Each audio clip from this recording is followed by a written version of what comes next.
Jadi Ah, wajar. Gimana?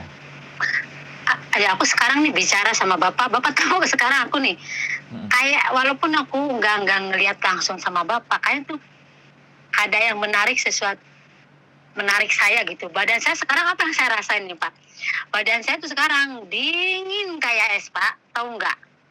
Duh, Tangan sampai pokoknya padahal sekarang nih saya rasain sih ngobrol sama bapak itu badan saya tuh gemeter, dingin sampai kayak orang mati aja nih. waduh. Pucet. Iya, saya nggak tahu seperti itu. Makanya saya tuh kok kenapa ya? Kenapa aku selalu pengen ngomong sama bapak gitu? Kenapa? Ada apa? Aku juga belum tahu kan, ada apa. Tapi aku Menarik. orangnya selalu penasaran. Nah, aku orangnya selalu penasaran kenapa? Aku harus tahu ini kenapa. Tapi aku nggak bisa harus terburu-buru.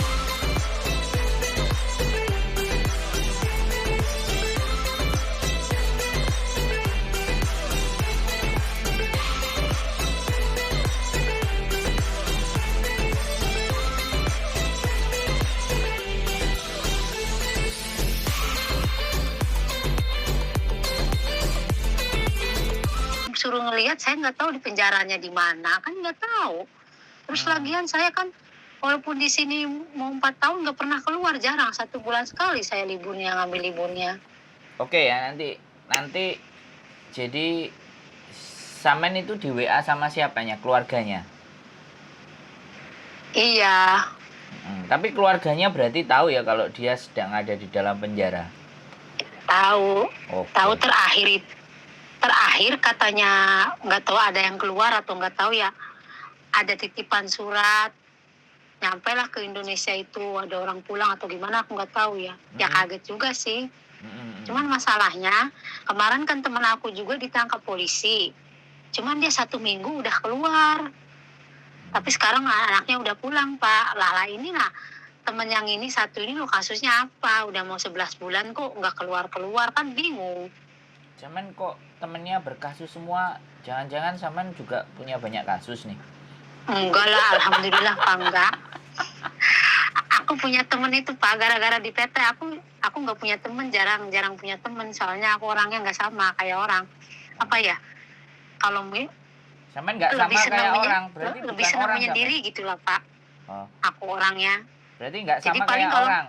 Sebentar. kalau apa-apa aku curhatnya paling ke buku, masalah keluarga apa kok aku sama keluarga aja nggak pernah deket gitu orangnya. Oh, tapi kenapa kok mau telepon saya? Kan saya seneng ini ditelepon. Dapat konten. Ya nggak ada temen curhat tuh gimana? Oh, bagus. Berarti nanti kalau mau curhat lagi. Tapi gini ya, berarti teman sampean itu 11 bulan dia masuk dan sampean tahu dan ada nama terakhir itu Pak dia Januari apa ya, terakhir telepon sama saya itu Januari tanggal 24. Nah sebelum dia mau ketangkep polisi itu sayanya tuh mimpi dia kan gak enak, mimpinya tuh gak enak. Kok ini kepikiran anak ini, kenapa ya? Mimpinya itu bilang gini, Bok, tolong aku Bok, katanya aku minta tolong sama kamu. Anak-anak manggilannya aku itu Mbok, ya udah kayak orang tua. Karena aku sering nasehatin mereka, mungkin nganggapnya orang tua. Lah pas di situ terakhir itu tanggal 24 Januari itu terakhir teleponan sama dia. Terus denger anak-anak nggak mau cerita sama saya, walaupun mereka nggak cerita sama saya tahu. Saya ya apa sih ya? Ya alhamdulillah lah Pak, masih dipunya kelebihan sama Gusti Allah, alhamdulillah. Oh, berarti sampean dukun ya? Berarti sampean dukun, berarti bisa tahu. Walaupun mereka menjemuin sesuatu dari saya tahu. Makanya wah, saya bisa nanya ini berarti ya Mbak, kalau sampean kayak dukun ini. Enggak lupa Pak, saya orangnya apa sih? Ya apa yang saya lihat ya saya ngomong gitu aja. Oke, keren ini berarti. Berarti sampean terakhir telepon Januari ya, sampai detik ini sampean nggak nemu, tapi sampean nanti punya namanya ya, nggak usah disebut di sini. Sampean punya namanya nanti di WhatsApp ke saya ya. Nanti saya coba. Iya. Saya juga ada misi ini soalnya nyari satu orang lagi gitu loh. Nah, saya coba mau cari di dalam situ, apa mungkin orang itu ada di dalam situ. Kalau kita bisa temukan kan enak, kita bisa ngabarin keluarganya kan gitu toh Mbak. Benar kan? Iya, Mm-mm. iya bener sih. Berarti Ya, yang kemarin ketangkep tapi sudah dipulangkan. Emang kenapa? iya, dia kasusnya ya itu dia apa sih? Baru itu sih kalau yang pertama mah emang dia kaburan terus kerjanya. Dia dulu Taiwan di blacklist kan kaburan. Terus? Ya pokoknya aku punya temen di TPT ini ya karena mungkin aku sering bantu mereka ya alhamdulillah. Jadi mereka udah kayak saudara nganggap orang tua lah gitu. Nah kemarin udah keluar dari polisi 1 minggu tapi dengan jaminan dia harus sering lapor kan kerja lagi dia di sini. Tapi harus sering ke kantor polisi lapor. Nah udah kerja namanya anak nakal ya Pak, namanya anak nakal mau di mana-mana tetap aja susah kalau orang udah kayak gitu. Hamil dia nggak tahu sama siapa, katanya sih ngomongnya sama majikannya hamil. Nah, udah hamil itu terus sama majikannya mau melahirin di sini apa kamu pulang ke Indo katanya. Dia pulang ke Indo, sekarang udah pulang ke Indo, udah lahiran sih. Ya udah pulang dia. Makanya lah aku tanya sama dia, kamu selama di penjara itu kasus kamu kan cuma kayak gitu, kok bisa keluar cuma 1 minggu di penjara. Lah teman kamu ini loh satunya udah berbulan-bulan. Aku bilang ini nggak keluar, nggak ada berita, nggak ada apa. Tapi Kasusnya apa gitu loh Pak. Aku tapi bingung. temennya yang tadi yang sudah keluar, yang sudah pulang tadi, nggak tahu di dalam sana itu ada temennya yang sampean omongin nggak ketemu. Ya kan duluan dia Pak, duluan dia masuk penjaranya. Loh, lah iya maksud saya itu waktu dia masuk juga kan duluan sama yang 11 bulan tuh, iya kan? Otomatis di dalam sana kan mungkin aku ya nggak ngerti ya tahu apa enggak atau mungkin ada satu sel atau bagaimana enggak juga ya kan Iya. atau nggak tahu ya dia. Nggak tahu, tapi kemarin aku kalau libur aku cari-cari info ya, cari teman-temannya dia gitu yang di sini ya. Ada temennya dia itu Bu katanya nggak bisa ke sana juga itu kan temennya yang kaburan semua, jadi yang ada kartu identitasnya kan, yang kaburan mah nggak ada ya Pak identitasnya kan ya. Itu nggak bisa katanya, lagian kalau kita ke sana itu ketat katanya. Aku juga sama temen aku dia nggak bisa masuk, nunggu di depan aja di seberang jalan katanya, aku doang yang masuk katanya, dia bilang gitu. Di sana itu katanya ketat Pak, diperiksa nggak boleh bawa apa-apa gitu loh. Iya. Nah, aku bingung. Iya, maksud saya Iya, ya memang nengok kan kita nggak boleh bawa sesuatu. Cuman pada selesai nengok kan waktu kita balik kan kita bisa menceritakan. Oke, kunjungan kita sudah berakhir. Kita mengunjungi di penjara ini ya kan. Kita masuk dulu karena tidak boleh membawa alat dan semuanya. Nanti kita akan lanjutkan ceritanya setelah dari dalam. Oke, kan kayak gitu toh. Jadi kalau saya memang sengaja, saya memang mau jenguk dan mau nengok yang ada di dalam sel itu ya intinya seperti itu karena ada yang boleh kan kita, jadi kita menawarkan diri, jadi ada sebuah organisasi atau nggak tahu apa kemarin itu kayak pengajian di mana dia boleh kita ngajuin nama, terus kemudian nama kita disodorin ke mereka yang di penjara, terus yang di penjara ACC boleh datang, nah kita bisa nengok karena ada juga yang di dalam penjara dia nggak mau. Jadi kita tengokin pun, kita ajak ngomong pun ada yang nggak mau. Misalnya kita bawa OT-OT atau bawa bakwan atau mbak siomay atau apa kan, ada yang tidak mau. Jadi diperhatikan malah justru tidak mau kan gitu. Nah, pertanyaan saya sekali lagi, berarti pelaporan terakhir itu ke sampean itu belum kena ya? Sejak teleponan sama sampean belum kena. Tapi sekarang sudah hampir 9 bulan, sampean nggak bisa menghubungi dia lagi kan? Iya, susah. Setahu sampean ini, menurut sampean berdasarkan penerawangan atau berdasarkan rasa, kira-kira itu ada di dalam sana apa enggak mereka dia? Ya yang terakhir sih pernah lihat ya, di ruangannya gelap, sebelah tapi banyak orang ya, kayaknya kayak di penjara itu loh. Tapi itu, aku terakhir kemarin tuh pacarnya telepon, aku bilang gimana? Kemarin katanya ada telepon, katanya cuman sebentar katanya. Siapa? Ya itu si namanya Wariti ya, Wariti kah? Lah, ya syukur kalau ada berita, terus kenapa nggak telepon aku gitu loh ya. Kalau seharusnya kan yang ditelepon tuh keluarganya, bukannya orang lain, walaupun itu pacarnya juga kan sebenarnya keluarganya loh yang ditelepon, kan yang nunggu kabar kan keluarganya. Kenapa mesti pacarnya gitu kan? Oke. Lah, Terus lanjut. sedangkan keluarganya suruh aku tolong, katanya kamu tuh ya dianggap orang tua sama adik saya gitu, dia bilang. Ya aku bukannya nggak mau nolong, masalahnya aku tuh nggak pernah bisa libur juga. selama aku lama di Hong Kong juga, nggak pernah kemana-mana, Iya, jadi iya, nggak iya. tahu. Oke. Aku bilang penjara itu di mana tempatnya aku nggak tahu, aku bilang. Oke. Semuanya tuh tolong katanya. Tolong Nah, lihat lagi, Bok, ya kalau anak mah sehat-sehat aja masih di sana. Ya yang aku lihat mah anaknya sehat, masih di penjara, cuman kan nggak tahu penjaranya di mana itu. Oke.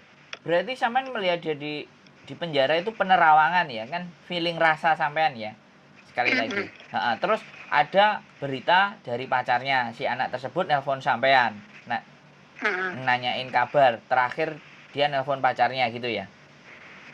Iya. Oke. Terakhir aku bilang ini, kalau nggak salah, kalau aku lihat kayaknya tuh bulan 11 akhir mau keluar. Kayak yang aku lihat, yang nggak tahu ya. Namanya kan aku cuman yang aku lihat, Ya, yang aku rasain ya aku ngomong. Yang sampean rasa ya, yang sampean rasakan gitu loh, penerawangan. Terus pacarnya kemarin tuh ngomong, iya, Bok, dia pernah bilang katanya akhir bulan 11 katanya mau keluar, dia bilang gitu. Oke, Ya sebentar. makanya aku kemarin tuh gitu ngomongnya. Oke, sebentar.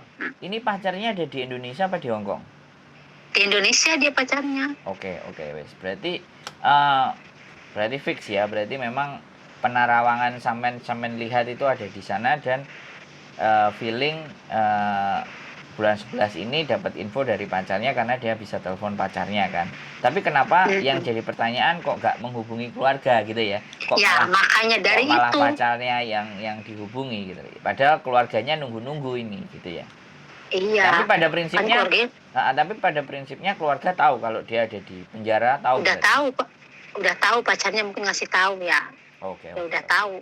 Siap. Nanti tinggal di WA sama saya ya nama lengkapnya, jangan disebutin di sini walaupun tadi sempat kesebut sebentar, nanti coba saya edit gitu kan. Jadi sekali lagi apakah memang sampean bisa melihat sesuatu kalau sampean inginkan? Ini yang saya tanya gitu loh. Atau ketika sampean mencari sesuatu terus bisa kalau dilihat, aku gitu. Ya kalau aku orangnya gini, Pak, ada orang misalnya minta tolong, kalau aku itu nggak bisa harus nolong orangnya minta tolong, aku nggak bisa. Nanti juga kadang-kadang pikiran sama hati aku itu kadang-kadang, kalau misalnya kalau lagi sembahyang tahajud gitu ya, aku tuh misalnya lagi wirid apa itu masuk kepikiran, terus misalnya aku lihat Quran itu kayak semacam lihat TV gitu apa yang mau terjadi, cuman aku kan nggak mau. Ya, nggak mau ngomong, soalnya kan nggak semua orang bisa percaya, betul. Percaya apa enggaknya kan nggak tahu, cuman aku nyampein, cuman apa yang terjadi aku nggak nyampein karena aku nggak mau ngelangkahi yang di atas kan. Semuanya juga kan yang lebih tahu yang di atas, ya kan. Nah cuman kalau mau merasain sesuatu aku rasain, tapi aku nggak mau cerita karena orang mungkin nggak percaya atau gini-gini kan nggak mau. Nanti dibilangnya ini itu kan nggak mau. Kayak kemarin kejadian di PT, Pak, aku kan dibenci sama guru ya, dibenci sama guru. Ada yang fitnah aku seperti ini. Sampai aku digabungin sama yang punya PT gini ya, aku bilang, nggak apa-apa, Bapak nggak percaya sama saya. Bapak kan lebih pintar dari saya, orang hebat, orang terpandang. Tapi saya sumpah demi Allah saya nggak seperti itu. Bapak boleh tanya sama yang di PT sebelum aku berangkat ke Jakarta, tanya sama dia apa yang aku lakuin setiap hari ya, diterangin lah sama orang kantor. Mbak ini nggak seperti ini. Akhirnya itu visa aku itu, Pak, ditahan visa aku. Nah aku orangnya nggak mau dendam ya, aku dibahas santai, aku berdoa ya, aku puasa. Aku kalau sakit hati sama orang, Pak, walaupun aku sakit sama orang, sakit hati, aku bawa puasa biar akunya itu nggak dendam, hati aku tenang. Aku orangnya gitu. Ya mungkin karena sering banyak puasa, sering banyak tirakat mungkin ya. Jadi alhamdulillah gitu ya. Allah kasih kelebihan mungkin seperti itu ya. Pernah aku, Pak, di Saudi nolong orang, akunya masuk penjara gara-gara nolong orang. Kan kalau di Saudi lebih parah lagi itu kan, ketat kan. Nolong orang malah di situ aku nggak makan 1 minggu, Pak. Alhamdulillah, ibaratnya Allah masih sayang sama aku. Yang mati itu malahan orang yang aku tolong, padahal dia makan gitu. Sampai orang Saudinya juga aneh, kamu kok setiap hari kamu itu duduk sujud berdoa, saya nggak pernah lihat kamu makan atau apa, tapi kamu bisa bertahan hidup. Sampai akhirnya tuh ada polisi yang lulus sama aku ya, dia mau bantu aku. Kan kalau di Saudi lebih parah, Pak, kita nolong orang itu bukannya apa ya, bukan terselesaikan masalah, malah kitanya juga dapat masalah. Kalau di Saudi lebih parah itu, Pak. Oke. Makanya saya itu pengalaman apapun udah saya jalani di luar negeri seperti apa gitu loh. Oke, sebentar. Jadi tapi adakah hal yang baik ya, yang sampean lihat terhadap sesuatu terus sampean informasikan ke orang lain atau ke teman sampean atau apa, atau mungkin ada hal yang baik yang bisa sampean sampaikan ke saya gitu loh. Ada. Tapi aku pemikirannya nggak mungkin kasusnya seperti ini. Pasti anak ini punya kasus sama orang gitu. Karena yang aku lihat sih dia punya masalah sama orang, nggak tahu ya masalahnya apa ya. Ya, kalau sebenarnya kasusnya misalnya dia atau kaburan ketangkap polisi, kan nggak punya kasusnya cuma dia kaburan kan. Ya kan, nggak bikin masalah, ibaratnya kaburan doang. Kalau dianya nggak bikin masalah sama orang Hongkongnya atau gimana, aku nggak tahu. Tapi aku rasain kayaknya dia punya masalah sama orang sininya gitu loh, Pak. Yang sampean lihat Sampai itu lama ya? itu, Oke. sampai lama itu. Soalnya kemarin aja temen yang satunya aja dia masalahnya kayak gitu kok bisa keluar cuma 1 minggu kan. Tuh. Oke. Itu ya dalam mencari teman ya. Ada hal lain nggak kira-kira, atau mungkin sampean nanti tak telepon sampean 2-3 hari dulu melihat kira-kira ada hal baik nggak yang bisa sampean lihat dari sisi saya gitu. Kok saya penasaran gitu. Ya. Kan aku bilang aku nggak harus suruh, misal kayak suruh ngelihat kayak bapak kayak gini, aku nggak bisa kayak gitu. Ya, enggak, kalau langsung oke. suruh nggak.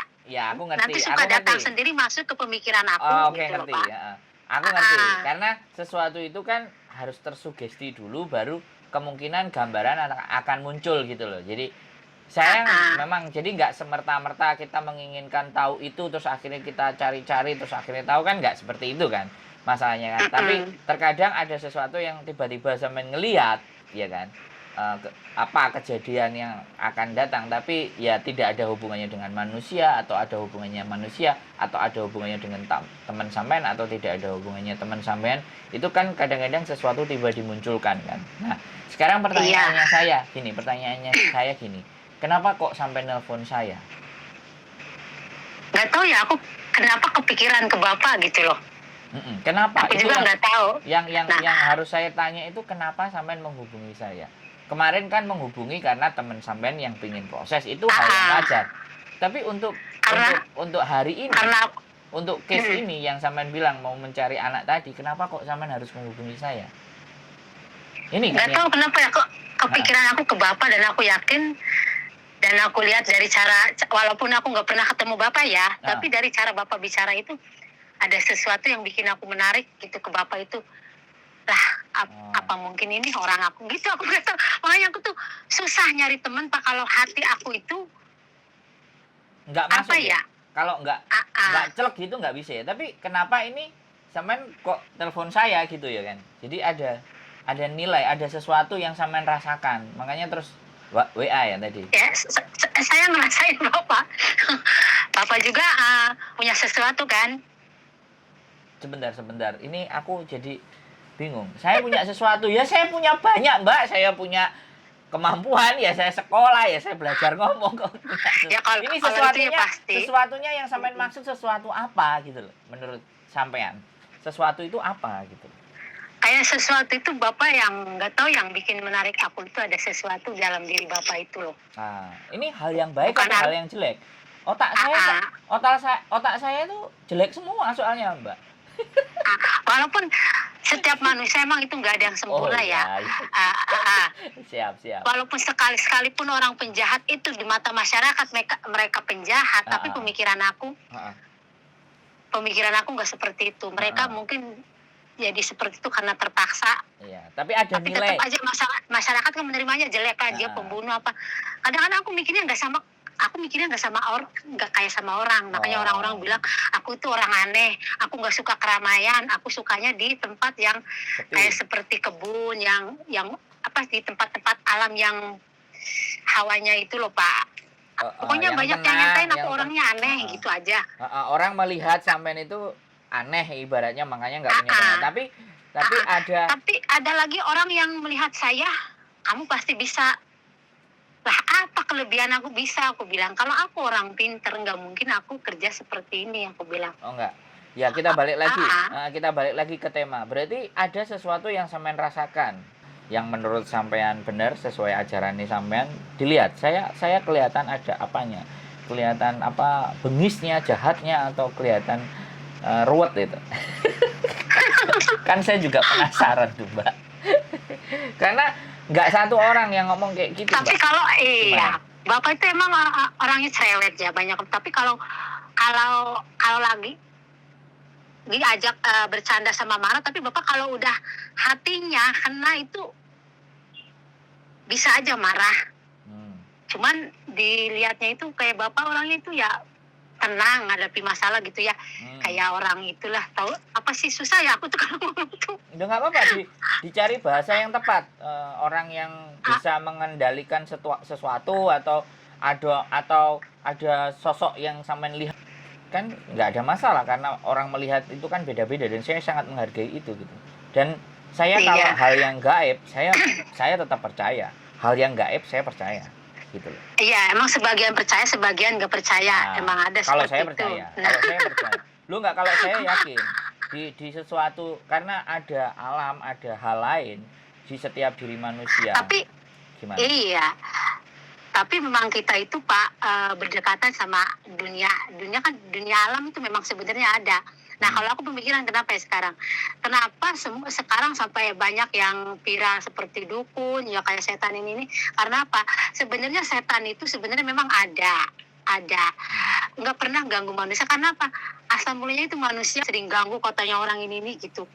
Nggak pernah, aku habis sembahyang tahajud, lah aku itu benar-benar masuk ke situ, ke alam itu, benar aku masuk. Yang sama Tapi lihat mereka apa? ya, Yang sama lihat mereka apa? itu ya biasa, karena mereka bilang kalau manusia nggak ngusik aku pun nggak ngusik kalian. Tapi kebanyakan manusia sekarang musik alamnya dia. Nah sekarang banyak yang keluar tuh, benernya. Jadi kurang kerjaan Malah ya. Jadi kedepannya manusia tuh, itu. iya Indonesia tuh malah kedepannya tuh kataku semakin parah. Kebanyakan sekarang apalagi orang pinter, terus agama disalahgunain seperti ini, seperti itu. Sebenarnya itu ya. Jadi sebenarnya manusia itu bencana. manusia itu kurang kerjaan. Jadi akhirnya setan-setan dikerjain juga gitu loh ya kan. Padahal Iya. harusnya nggak mengganggu mereka untuk dikerjain, tapi sekarang ngerjain mereka juga. Akhirnya mereka nggak terima. Mereka ngerjain manusia balik kan, kayak gitu. Bener.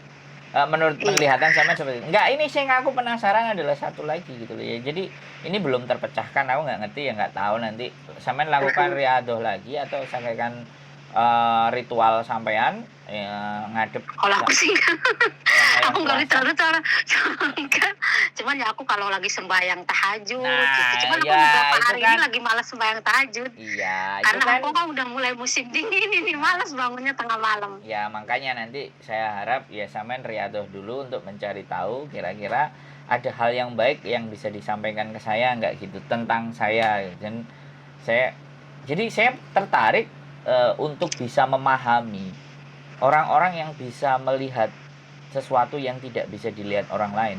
Itu menarik, dan kita mengkaji itu secara logis ya. Walaupun itu sebenarnya agak susah diterima dengan logika, tapi coba kita hubungkan dengan logika cara berpikir yang normal. Jadi agar bisa tersampaikan. Karena bagi saya ketika seseorang menyampaikan sesuatu dan sesuatu itu tidak terima, karena kita tidak mampu menyampaikan yang bisa masuk ke jalan pikiran orang di sini. Jadi wajar. Gimana? Ya aku sekarang nih bicara sama Bapak tahu sekarang aku nih kayak walaupun aku nggak ngelihat langsung sama Bapak, kayak tuh ada yang menarik saya gitu. Badan saya sekarang apa yang saya rasain nih Pak? Badan saya tuh sekarang mati aja nih. Waduh. Pucet. Iya, saya nggak tahu seperti itu. Makanya saya tuh kok kenapa ya? Kenapa aku selalu pengen ngomong sama Bapak gitu, kenapa